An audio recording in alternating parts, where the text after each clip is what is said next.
Assalamualaikum warahmatullahi wabarakatuh. Selamat pagi, salam sejahtera untuk kita semua. Bertemu kembali dengan saya Riko Primaputra dalam mata pelajaran Pendidikan Pancasila dan Kewarganegaraan kelas 8. Sebelum kita mulai ke materi, bagaimana kabar kalian semua? Semoga tetap dalam keadaan yang sehat dan tetap selalu dalam lindungan Allah Subhanahu wa Ta'ala. Amin ya Rabbal Alamin.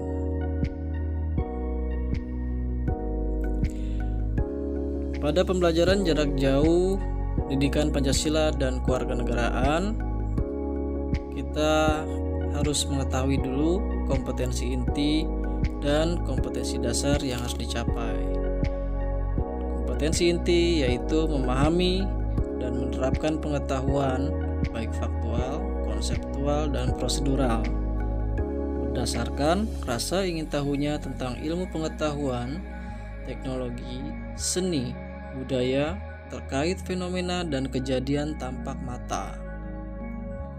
Kemudian kompetensi dasar yang akan dipelajari yaitu menelaah makna, kedudukan, dan fungsi Undang-Undang Dasar Negara Republik Indonesia tahun 1945 serta peraturan perundang-undangan lainnya dalam sistem hukum nasional.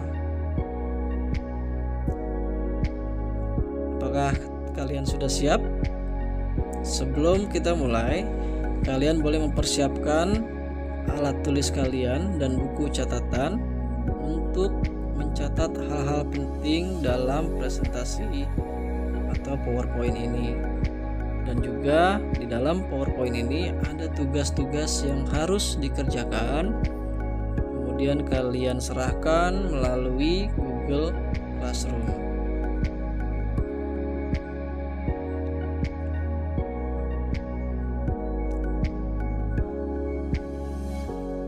Indikator ketercapaiannya pembelajaran ini setelah melakukan pembelajaran ini diharapkan seluruh siswa-siswi mampu menjelaskan kedudukan dan makna pembukaan Undang-Undang Dasar Negara Republik Indonesia tahun 1945. Indikator ketercapaian kedua, siswa-siswi mampu menelaah makna hubungan pembukaan Undang-Undang Dasar Negara Republik Indonesia tahun 1945 dan proklamasi kemerdekaan. Indikator ketercapaian yang ketiga yaitu diharapkan siswa-siswi mampu mengidentifikasi kedudukan dan fungsi Undang-Undang Dasar Negara Republik Indonesia tahun 1945. Indikator keempat, diharapkan mampu memaknai peraturan perundang-undangan dalam sistem hukum nasional. Baik, kita mulai materinya. Kita masih berada di bab 2 tentang menumbuhkan kesadaran terhadap Undang-Undang Dasar Negara Republik Indonesia tahun 1945. Karena pada bab ini ada 4 subpoin atau sub pembahasan. Yang pertama yaitu kedudukan dan makna pembukaan Undang-Undang Dasar Negara Republik Indonesia tahun 1945. Dan yang kedua, kedudukan dan fungsi Undang-Undang Dasar Negara Republik Indonesia tahun 1945.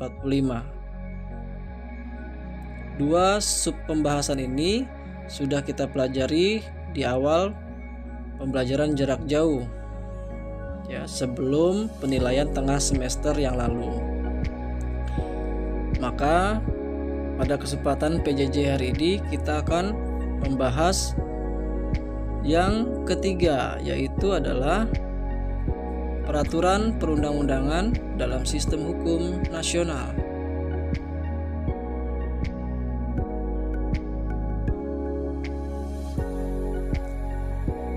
Dalam peraturan perundang-undangan dalam sistem hukum nasional akan ada 4 poin yang akan dipelajari.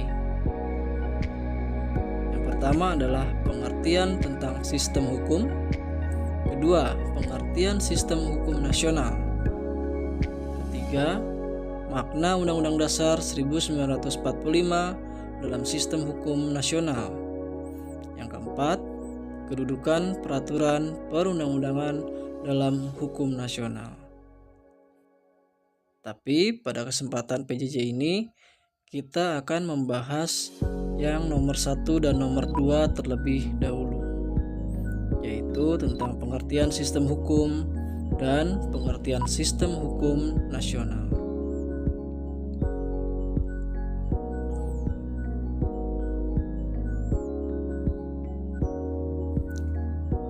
Pengertian sistem hukum. Agar lebih mudah memahami, mari kita perhatikan pengertian dua istilah di bawah ini. Jadi kita pisahkan dulu kata sistem dan hukumnya. Kita pelajari dulu definisi atau pengertian tentang kata sistem. Pengertian sistem dalam Kamus Besar Bahasa Indonesia yaitu susunan kesatuan yang masing-masing tidak berdiri sendiri, tetapi berfungsi membentuk kesatuan secara keseluruhan. Suatu kesatuan yang masing-masing tidak berdiri sendiri, artinya saling membutuhkan, saling berkaitan, saling berhubungan antara yang satu dengan yang lain. Sebelum kita masuk ke pengertian hukum, perlu diketahui bahwa kata sistem merupakan kata umum yang dapat disandingkan dengan ilmu lain. Misalnya, sistem peredaran darah, sistem pencernaan, sistem pernafasan, sistem komunikasi, sistem transportasi, dan sistem informasi, dan masih banyak yang lainnya. Seperti halnya dalam sistem pencernaan,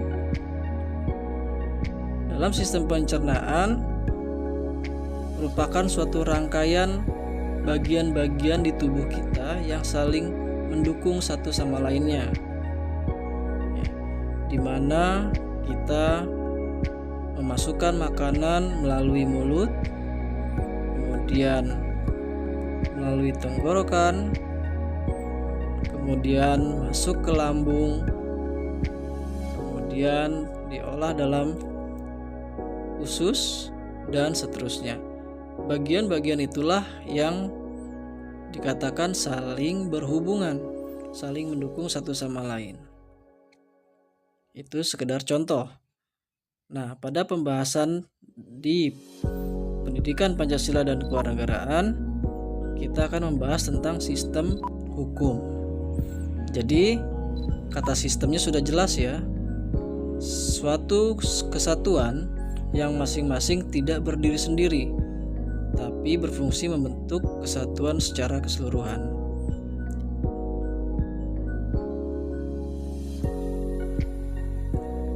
Marilah kita telah bersama pengertian kata hukum. Nah, di sini adalah tugas yang harus kalian kerjakan. Siapkan buku catatan dan alat tulis kalian.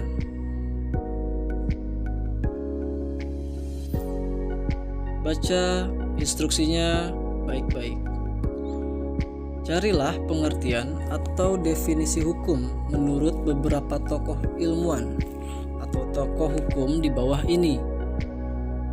Buat di buku tulis masing-masing, kemudian kalian upload di Google Classroom.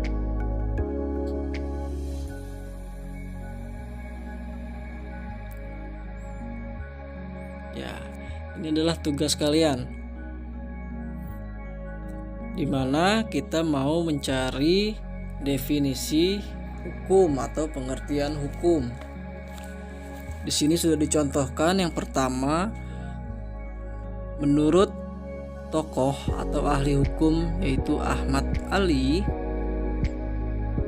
Menurut beliau, hukum adalah seperangkat norma tentang apa yang benar dan apa yang salah yang dibuat atau diakui eksistensinya oleh pemerintah, yang dituangkan baik dalam aturan tertulis, yaitu peraturan, maupun yang tidak tertulis, yang mengikat dan sesuai dengan kebutuhan masyarakatnya secara keseluruhan dan dengan ancaman sanksi bagi pelanggar aturan itu. Nah, tugas kalian adalah mencari pengertian hukum menurut tokoh yang lainnya. Ya, menurut Dr. Andes E. Utrecht SH, kemudian menurut Leon Duguid, kemudian menurut Immanuel Kant, dan menurut Profesor Dr. Mokhtar Kusumaatmadja. Silakan kalian cari dan kalian lengkapi pengertian hukum ini di buku tulis masing-masing. Setelah kalian menemukan, kalian telaah, kalian baca dengan seksama apakah itu pengertian hukum. Ya, sudah jelas ya. Selanjutnya, setelah kalian mengetahui pengertian atau definisi sistem dan hukum yang tadi sebelumnya sudah dijelaskan, sekarang coba kalian gabungkan pengertian dua istilah tersebut menjadi satu kesimpulan, sehingga menjadi satu kesatuan definisi. Ini adalah tugas nomor 2.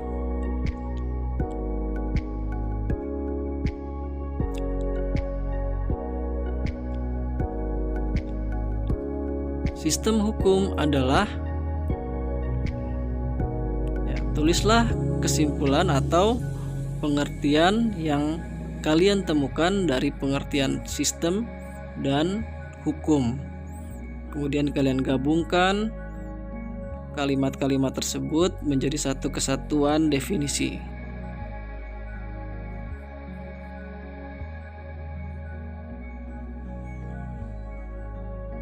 Selanjutnya, kita beranjak ke poin kedua, yaitu pengertian sistem hukum nasional. Yang pertama tadi hanya sistem hukum. Sekarang pengertian sistem hukum nasional. Ada tambahan kata nasional.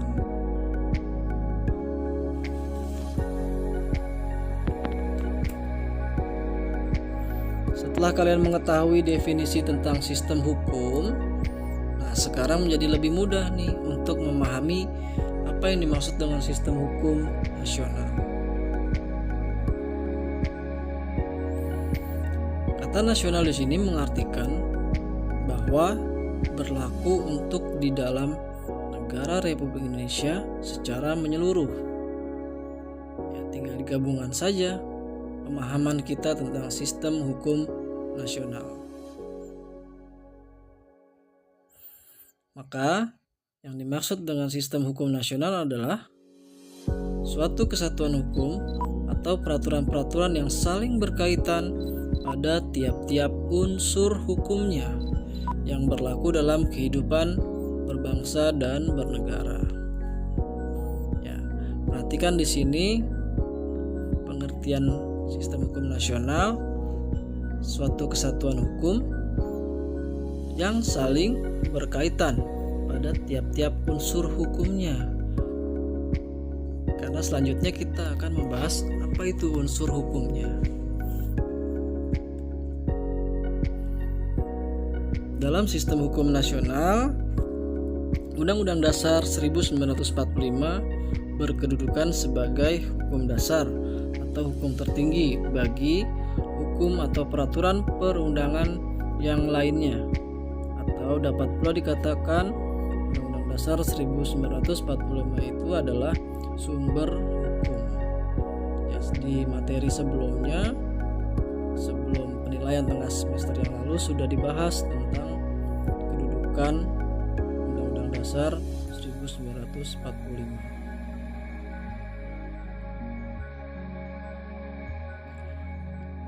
inilah unsur-unsur sistem hukum nasional. Dalam sistem hukum nasional ada 3 unsur yang berdiri di sini. Yang pertama adalah materi hukum, yang kedua struktur kelembagaan hukum, 3 budaya hukum. Namun kita tidak akan membahas sekaligus semuanya. Kita akan membahas dulu yang nomor 1, yaitu materi hukum.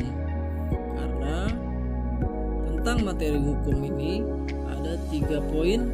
Yang pertama, penggolongan hukum, kedua, sumber hukum, 3, tata hukum Indonesia.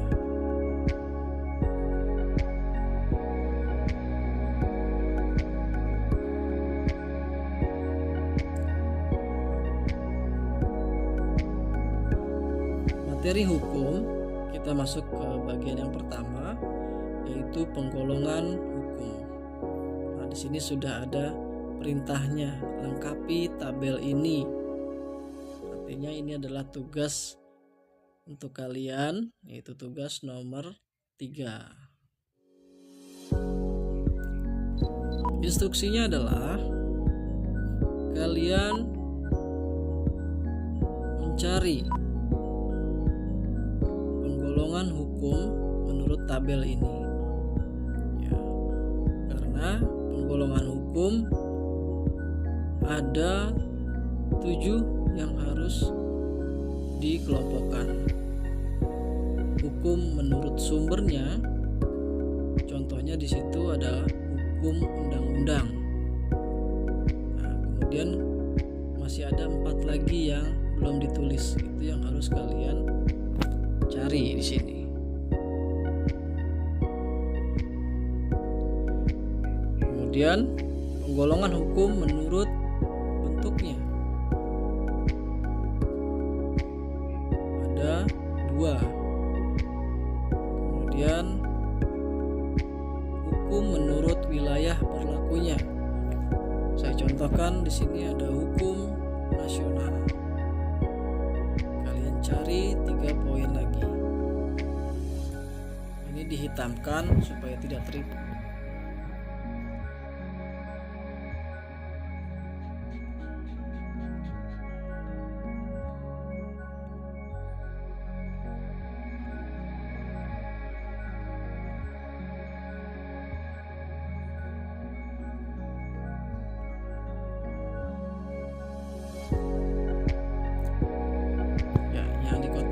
Itu saya tutup supaya tidak terisi, karena supaya lebih mudah jumlah yang diisinya sesuai dengan kotak yang berwarna merah saja. Kalian lengkapi tabel ini, penggolongan hukum menurut sumbernya, menurut bentuknya, menurut wilayah berlakunya, menurut sifatnya, menurut isinya, menurut waktu berlakunya, dan menurut cara mempertahankannya.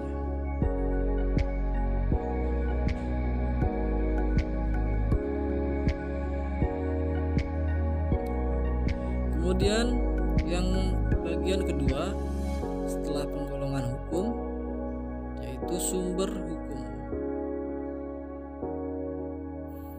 Menurut Kamus Besar Bahasa Indonesia, sumber hukum adalah segala sesuatu yang berupa tulisan, dokumen, naskah, dan sebagainya yang dipergunakan oleh suatu bangsa sebagai pedoman hidupnya pada masa tertentu. Itu adalah pengertian tentang sumber hukum yang tertulis dalam Kamus Besar Bahasa Indonesia.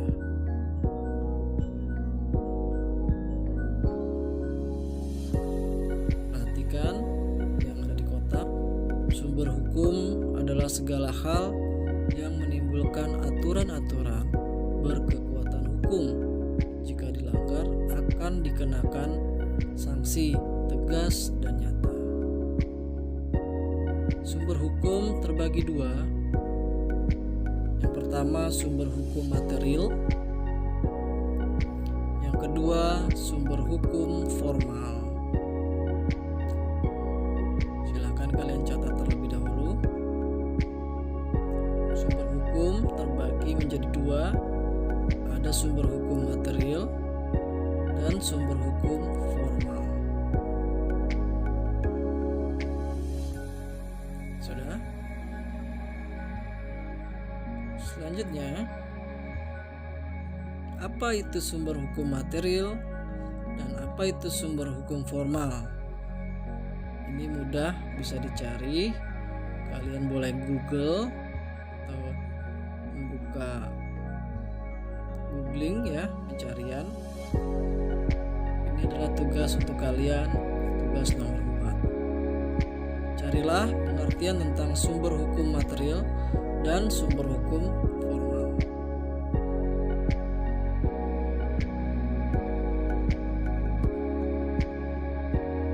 Selanjutnya,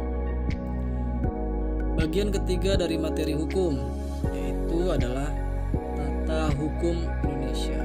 Apa itu tata hukum Indonesia? Tata hukum negara Indonesia berpedoman atau mengacu kepada Undang-Undang Dasar Negara Republik Indonesia tahun 1945 yang merupakan keseluruhan peraturan hukum yang diciptakan oleh pihak berwenang, yaitu negara, dan berlaku bagi seluruh masyarakat Indonesia. Tata hukum Indonesia saat ini diatur dalam Undang-Undang Nomor 12 Tahun 2011 tentang pembentukan peraturan perundang-undangan, di mana tata hukum ini disusun secara hierarki atau bertingkat dari yang tertinggi hingga yang terendah tingkatannya.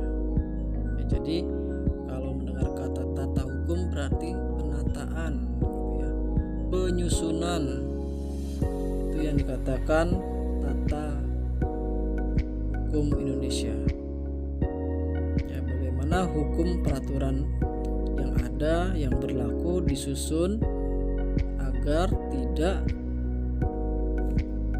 salah atau tidak tumpang tindih dalam pelaksanaannya.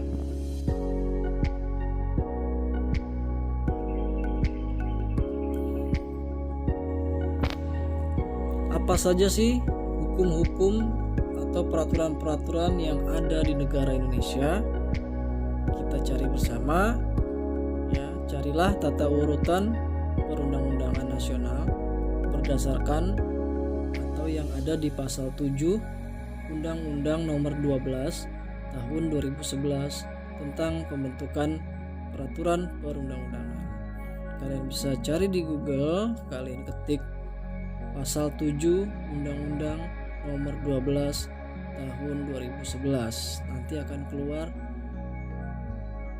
dan kalian akan mengetahui apa saja yang ada di negara Indonesia. Ini adalah tugas nomor 5 untuk kalian ya, carilah tata urutan perundang-undangan nasional. Yang jelas, yang tertinggi susunan nomor 1 adalah Undang-Undang Dasar 1945. Seperti yang sudah dijelaskan sebelumnya, Undang-Undang Dasar 1945 menjadi sumber hukum atau hukum dasar. Selanjutnya nomor 2, nomor 3, nomor 4, nomor 5, 6 hingga nomor 7 kalian lengkapi di buku tulis kalian dan kalian upload di Google Classroom ya. Jadi pada pertemuan PJJ hari ini ada 5 tugas yang harus dikerjakan ya. Dan jangan lupa dikerjakan tepat waktu. Jika ada yang kurang jelas, kalian bisa menghubungi saya langsung atau melalui WhatsApp grup. Baik, terima kasih atas perhatiannya anak-anakku sekalian. Tetap semangat belajarnya, jangan menyerah, jangan malas, lawan rasa malasnya. Ya, perbaiki yang sudah ada, ditingkatkan menjadi lebih baik lagi. Tetap semangat. Wassalamualaikum warahmatullahi wabarakatuh.